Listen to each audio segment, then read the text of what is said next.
Hello बच्चों, स्वागत है थोड़ा सबदा सिक्ख्या है पंजाब ते एक बार फिर थोड़े अपने चीनू मैम कन्यो। तो सारे जाने वधिया पढ़ रहे हो। अज असी इस वीडियो में बहुत ही गजब चीज़ पढ़न आए हैं। थोनू पता है कि पैटर्न चेंज हो गया है तो आप बिल्कुल नवे पैटर्न पढ़न लगे हैं। थोड़ी अपनी भाषा पंजाबी विच कित्थे सिक्ख्या है पंजाब ते। सो अज तुसी करन की वाले हो, थोनू सबनों पता है कि तुसी वीडियो देख रहे हो जाने कि तुसी 9th क्लास विच हो। 9th क्लास के पहले चैप्टर के MCQ करन लगे हो, मल्टीपल चॉइस क्वेश्चन। हुणे क्वेश्चंस कई बच्चों को बड़ा कन्फ्यूज करते, कई बच्चे तो सोचते भी तुक्के ही लाने होंगे 1 2 3 4, इदा नहीं होंदा। MCQ पेपर करना दिमाग नाल खेलना होंदा है, जाने कि अगर तुसी MCQ अटैम्प्ट करना है तो तुहानू सारियां ऑप्शंस नू सोचना पएगा। तो अज आपां इस वीडियो के थ्रू यही सोचना सीखांगे कि जे मैनू MCQ आंदे ने तो मैं किवें पूरे नंबर लेने हैं। तो क्योंकि MCQ इन्ने के क्योंकि असी अगे कोई ओलंपियाड देना है, असी KVP पाई देना है और बहुत सारे असी पेपर देने हैं, तो उन्होंने सिर्फ तो सिर्फ MCQ ही आते। तो सिर्फ साडे स्कूल के पेपर या बोर्ड तक ही साडे तो क्या पूछा जाता है, थ्योरेटिकल पूछा जाता है। उस तो बाद तो सारे कंसैप्ट्स नू MCQ दे विच ही यूज़ किया जाता है। आओ सीखते हैं। MCQ क्वेश्चन है थोड़े लिए, थोड़े अपने चीनू मैम दे नाल। सब तो पहला क्वेश्चन की कह रहे हैं, सब तो पहला क्वेश्चन है एवरी रैशनल नंबर इज। हुण माय डियर बच्चा पार्टी ध्यान नाल हर ऑप्शन नू जज करियो फिर गल करियो। हर रैशनल नंबर, ठीक है जी। तो रैशनल नंबर केड़ा हुंदा है, वो नंबर जिहड़ा P/Q दी फॉर्म च हुंदा है ते जिहदे विच तुहानू पता हुंदा है Q जो है 0 दे बराबर नहीं हो सकता। अनैचुरल नंबर की हर रैशनल नंबर नैचुरल नंबर हुंदा है, क्योंकि रैशनल नंबर तो 2/3 भी हुंदा है, बट ये जो है ये नैचुरल नंबर नहीं है, यानी कि पहली ऑप्शन तो गई गलत। दूजी एन इंटीजर, हुण 2/3 तो इंटीजर भी नहीं है, ना पॉजिटिव ना नेगेटिव, तो इंटीजर भी नहीं हो सकता। आ रियल नंबर वो नंबर होंगे जिहड़े कि एक नंबर लाइन ते रिप्रजेंट हो सकते हैं। तो तुसी कह सकते हो कि जिहड़े भी रैशनल नंबर ने, जिहड़े नंबर तुसी नंबर लाइन ते रिप्रजेंट करते हो रियल नंबर होंगे, क्योंकि -इनफिनिटी तो लैके इनफिनिटी तक क्या होंदी नहीं, लाइन होंदी है नंबर लाइन जिहड़ी कि सारे रियल नंबर्स नू कंटेन करती है। यानी कि ऑप्शन 3 नू C नू मैं थोड़ा स्टेक ते रख ला। हुण होल नंबर किहड़े हुंदे ने 0 1 2, तो ये भी वही कंडीशन होगी कि 2/3 तो आया नहीं। अगर मैं एग्जाम्पल लेके चलिए तो सिर्फ केड़ा केस सही है, ऑप्शन C। तो इस दिते हुए क्वेश्चन का जो आंसर है वो ऑप्शन C है। कि तुहानू समझ आया कि अगर एक MCQ दिता होया तो मैं उन्होंने किवें जज करना है। वो नहीं करना मैडम ABCD, ठीक है जी, या फिर नॉर्थ वेस्ट ईस्ट साउथ कुछ भी ला दो, ऐसा नहीं लाना है, सोच समझ के लगाना है, उस चीज़ ना डील करना पड़ेगा। हुण अगला सोचो, the decimal expansion of number √2 is. हुण सोच के देखो √2 थोड़े सबने माइंड बहुत क्लीयर है कि √2 जो होंगे 1.414 एंड सो ऑन चली जाता है। ये भी पता है कि यह एक इरैशनल नंबर है, राइट। और इरैशनल नंबर है तो तुहानू ये भी पता है कि ये नंबर जिहड़ा है नॉन टर्मिनेटिंग है, कदे खत्म नहीं हुंदा, है ना। तो ये भी चीज़ पता है कि अगर ये रिपीट हो जाता फिर तो रैशनल बन जाता, प्लस ये नॉन रिपीटिंग है, ये कुछ भी रिपीट नहीं हो रहा। तो ऐसा जो है नंबर वो इरैशनल है, यानी कि नॉन टर्मिनेटिंग नॉन रिपीटिंग। हम सोच के देखो कि ये फाइनाइट डेसिमल है, इन्हों का मतलब है कि कुछ पॉइंट तो बाद ये रुक जाएगा, तो नहीं, इन्होंने इतने नंबर देता कि 1 पॉइंट, ये भी तो रुक गया, यानी कि इन्होंने मतलब फाइनाइट है, तो ये भी नहीं है। नॉन टर्मिनेटिंग रैकरिंग है, रैकरिंग मीन्स रिपीट हो रहे हैं, नहीं, क्योंकि इहदा तो मतलब ये होंगे कि अगर ये बंदा 1.414141 इदा चली जाता, ठीक है। तो ये वाले ऑप्शन भी है। तो नॉन टर्मिनेटिंग नॉन रैकरिंग, यानी कि ना टर्मिनेट होया ना ही रिपीट होया, बस चली जा रहा है, तो ऑप्शन B इसका सही आंसर है। अगर वीडियो पसंद आ रही है, क्वेश्चन समझ आ रहा है तो फटाफट लाइक हिट बन दे ना, क्योंकि साने सीखना है कि असी MCQ ਨੂੰ ਕਿਵੇਂ ਅਟੈਂਪਟ ਕਰਨਾ है, क्योंकि ਅਸੀਂ क्लास 9th ਵਿੱਚ ਹੈ, ਸਾਡਾ बस करियर वाला प्रोग्राम स्टार्ट होने वाला है, सानू सोचना पैना है कि ਅਸੀਂ ਅੱਗੇ करना की है। तो ਇੱਥੋਂ ही ਸਾਡੀ शुरुआत ਹੁੰਦੀ है 9वीं क्लास ਤੋਂ ही कि ਅਸੀਂ ਕੀ ਲੈਣਾ है, ਕਿਹੜੀ फील्ड 'ਚ जाना है, ਕਿਹੜੀ मर्जी स्ट्रीम ਲੈ ਲਓ। अल्टीमेटली जो क्लास 12th ਵਿੱਚ चले गए उस तो बाद ਜਿਹੜੇ भी पेपर दोगे किसी भी कॉलेज 'ਚ जान ਲਈ, चाहे तुसी साइंस ले लो, चाहे तुसी कॉमर्स ले लो, चाहे तुसी आर्ट्स ले लो, चाहे तुसी IAS बनना है, चाहे तुसी कोई सरकारी टीचर ही क्यों नहीं बनना, हर किसी लिए थोनों पेपर तो देना ही पैना है।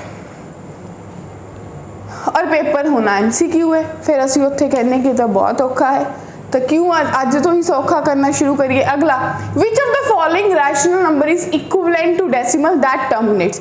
हुण देखो टर्मिनेट्स का मतलब है कि जिन्ना कोल फाइनाइट डेसिमल है, ठीक है ना, फाइनाइट डेसिमल। फिर आप एक चीज़ और थोड़ा पढ़ाई सी पिछली वीडियो में कि जिन्ना का रिमाइंडर एक टाइम पे आके 0 आ जाए। हुण अगर मैं थोड़ा एक हिंट दवां सिंपल, जे कोई तुसी फाइनाइट डेसिमल देखना है, जेकर ओदे डिनोमीनेटर कोल सोच के रखियो, जे किसी रैशनल नंबर दे डिनोमीनेटर कोल 2 है, 5 है या बोथ है, चाहे 2 ते 5 दोनों ही हैं, वो वाला नंबर थोड़ा फाइनाइट बनूगा। हुण देखो एदे डिनोमीनेटर कोल 3 है, 3 × 1 यानी कि ये तो हो ही नहीं सकता, ठीक है। हुण एदे कोल भी 3 है तो ये भी नहीं हो सकता, एदे कोल 8 है यानी कि 3/2 सोच के देखो 2/3 ਨੂੰ 10 बना सकते हो, की करोगे 5/3 ते की कर दो मल्टीप्लाई ते डिवाइड, तो थोड़े कोल बनया ना 3 × 5/3 बटे 1000, 125 दिया 375, तो 375/1000, तो तुसी देख पा रहे हो 0.375 बन गया ना फाइनाइट। हुण देखो 6 ये कोल भी क्या हो गया 5/2 × 6, तो 2 × 3 आ 3 जो है उन्होंने फाइनाइट नहीं बनन दे रहा, तो थोड़े कोल सिर्फ तो सिर्फ C ऑप्शन करेक्ट है। देखो एक मैथड तो लॉन्ग डिवीजन है थोड़ा आंदा है, बट दूजा जो शॉर्टकट थोड़ा सिखाया जा रहा है उस चीज़ से भी फोकस करो कि अगर डिनोमीनेटर कोल किसी भी रैशनल नंबर दे डिनोमीनेटर कोल सिर्फ तो सिर्फ 2, 5 या दोनों है, वही नंबर टर्मिनेटिंग होएगा, बाकी कोई भी टर्मिनेटिंग नहीं होएगा। चलो जी, the representation of 1.3 var in the form of P/Q। हुण ये वाला तुसी सोच सकते हो, तुसी की सोचोगे कि 1.3 var है यानी कि 1.333 एंड सो ऑन, तो तुसी सोच के देखो 1 + 0.333 है ना। हुण तुहानू सबनू पता, पर तुहानू लास्ट वीडियो शॉर्टकट सिखाया सी क्या कि 0.3 दी बार नू 3 बटे किन्ने डिजिट रिपीट हो रहे हैं 1, तो 3/9 लिख सकते हो। मैथड आंदा है ना, क्या लिखोगे, hurry up guys pick up, क्या लिखोगे, की सोच सकते हो तुसी इनू 3/9 आंदा हुंदा ना, याद करो, यस और नो। देखो सोचो, let x is equal to 0.333, समुंदर की एग्जाम्पल दी सी, 10 से गुना किया 10x बराबर है 3.3333 एंड सो ऑन। इनू मैं लिख सकती है 3 + 0.333 है ना, तो ये थोनू पता है x के बराबर है, x इधर आएगा 9x हो जाएगा बराबर 3, तो x की वैल्यू आ गई 3/9, तो थोड़े को बन गया 1 + 3/9 यानी कि 1 + 1/3, एलसीएम लगता 4/3, तो थोड़ा इसका आंसर है ऑप्शन ए। इक्कड़ दुक्कड़ पंबे बो नहीं करना है, बार बार थोनू दसिया जा रहा है, क्वेश्चन नू हल करना है। बोलो बनी गल। चलो देखो जी नेक्स्ट, बहुत जबरदस्त क्वेश्चन। हुण तो शॉर्टकट बनता ही बनता है, मैं एक्सपेक्ट कर रही शॉर्टकट बनता है थोड़े एंड तो थोनू दिता है 2.45 दी बार और एक दिता है 0.36 दी बार। भाई इससे तो मैं बच्चों तो एक्सपेक्ट कर रही है भी मैडम को सीधा सीधा आंसर दे देंगे कि 2 डिजिट रिपीट हो रहा है तो 36/99 आ जाएगा। ठीक है जी, और की सोच सकते हो, हरी अप। इनू की सोच पा रहे हो, कुछ ਇਹਦੇ ਬਾਰੇ सोच पा रहे हो कि ਇਹਨੂੰ ਤੁਸੀਂ 2 + 0.45 ਦੀ ਬਾਰ ਲਿਖ ਸਕਦੇ ਹੋ और 0.45 ਦੀ ਬਾਰ ਤੁਹਾਨੂੰ ਦਿਖ ਰਿਹਾ 2 + 45/99 बन जूगा प्लस 36/99 बन जूगा, हाँ कि ना, बोलो ये बन गया 2 प्लस, थोड़ा हल भी कर सकते हैं तो कितना बनूगा 3 एकम 3 3 5 15 3 3 9 3 3 9 ओमे 3 एकम 3 3 दूनी 6 3 3 9 3 3 9 यानी कि 33 बन गया और ऊपर 27 बन गया। हले फर्दर होर भी कट हो रहा है 3 आया 27 3 एकम 3 3 जाने कि थोड़े को बन गया 2 + 9/11 11 दूना 22 22 ते 9 22 + 9 31 यानी कि 31/11 नो कैलकुलेशन थोड़े को 31 + 11 आ गया, जाने कि थोनू ये चीज़ पता होनी चाहिए है कि 2 डिजिट रिपीट हो रहे हैं तो इनू मैं 36/99 लिखा है, 0.45 बार नू 45/99 लिखा है, की गल बन गई, सैट हो गया चीज़ा mind which. So let's have a look, हुण देखो कहते if the number x is express in the form of p/q तो p + q किहदे बराबर होएगा।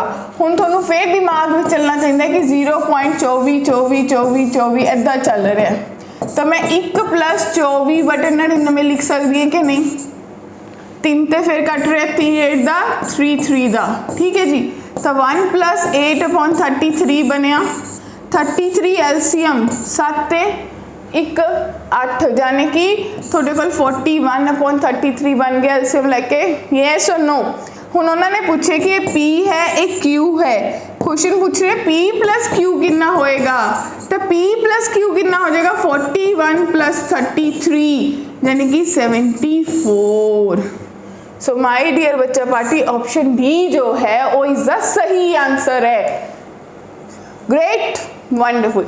जो हाले तक लाइक नहीं किया लाइक कर दो, शेयर नहीं किया शेयर कर दो। हुण सोचो रैशनल नंबर दसना है √2 ते √3, सोच के देखो √2 जो नंबर है तुहानू पता है 1.414 एंड सो ऑन, और ये वाला जो नंबर है वो 1.73 एंड सो चली जाता है। इन्हां दे विच कोई रैशनल नंबर दसना है, ये तो इरैशनल है, क्लीयर है। तो इन्हां दे विच जो रैशनल है तो 1.5 भी हो सकता है, 1.6 भी, और भी काफ़ी सोच सकते हो। तो ऑप्शन देखो ये तो हो नहीं सकता क्योंकि 2 इरैशनल नंबर का सम कर लो, मल्टीप्लाई कर लो या डिवाइड कर लो और नहीं बनते, तो ये तो हो नहीं सकते। 1.8 साडी लिमिट तो बाहर चला गया, तो ऑप्शन सी ही सिर्फ सही आंसर है, राइट। मैडम फट्टे चकते द इरैशनल नंबर बिटवीन 1/7 ते 2/7। हुण 1/7 ते 2/7 का इरैशनल नंबर देखना है, इन्हां दा ऑप्शन ही चेक कर लो।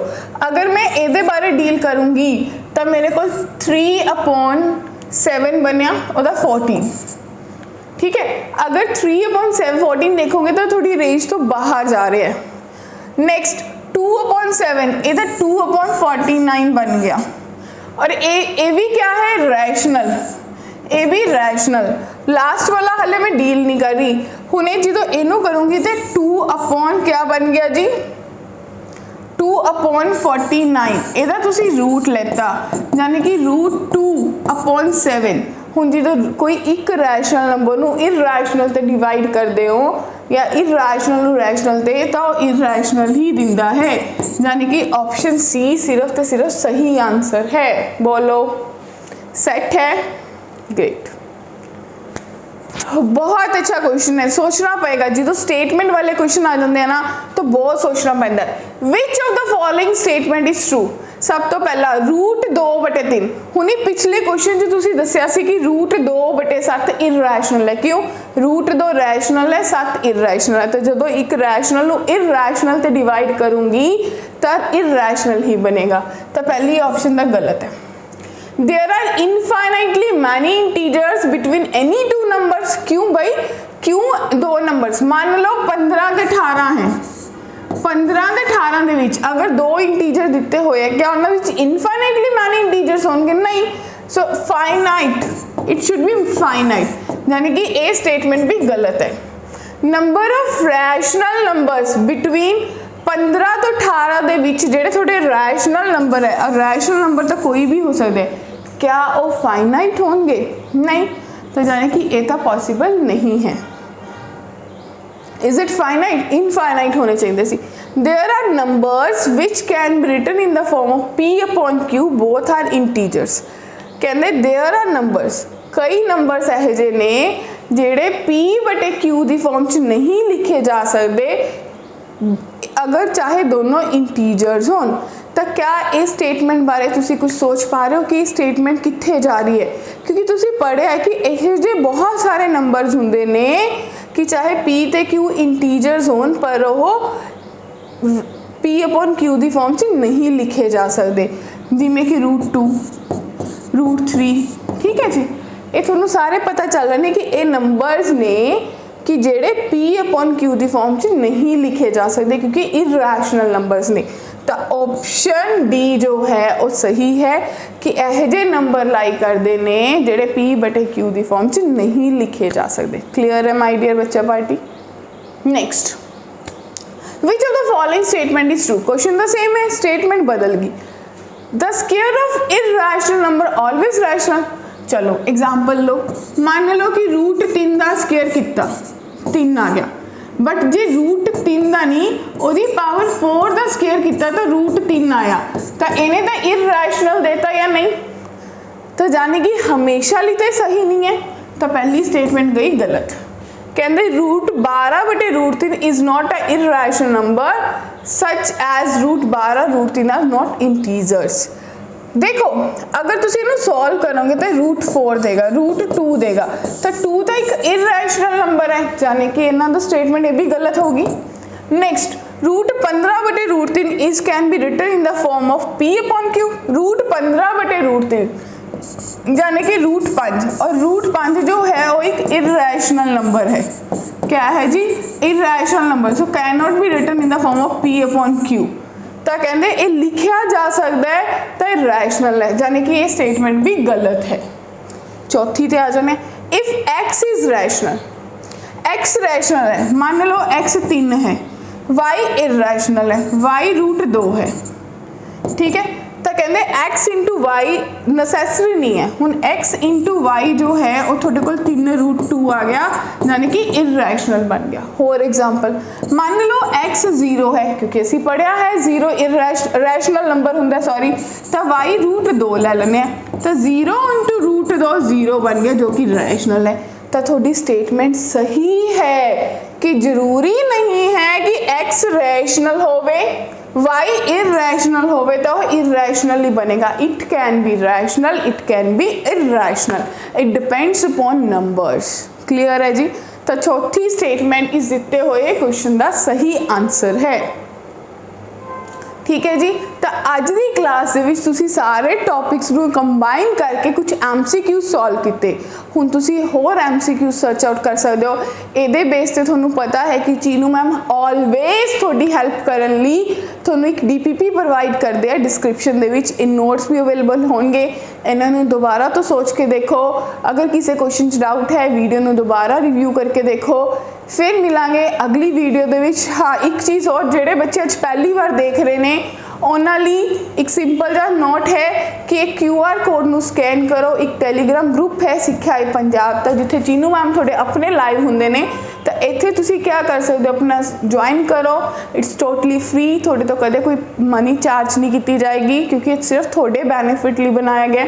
अपना क्वेश्चन उत्थे पोस्ट कर सकते हो। DPP चो कोई डाउट है या थोड़े कोई अपना पर्सनल क्वेश्चन भी है, शेयर इट विद अस। अगली वीडियो से डेफिनेटली इंक्लूड किया जाएगा। तो थोनू अगर बहुत इंस्टेंट रिक्वायरमेंट होगी तो इमीडिएट सोल्यूशन भी प्रोवाइड किया जाएगा।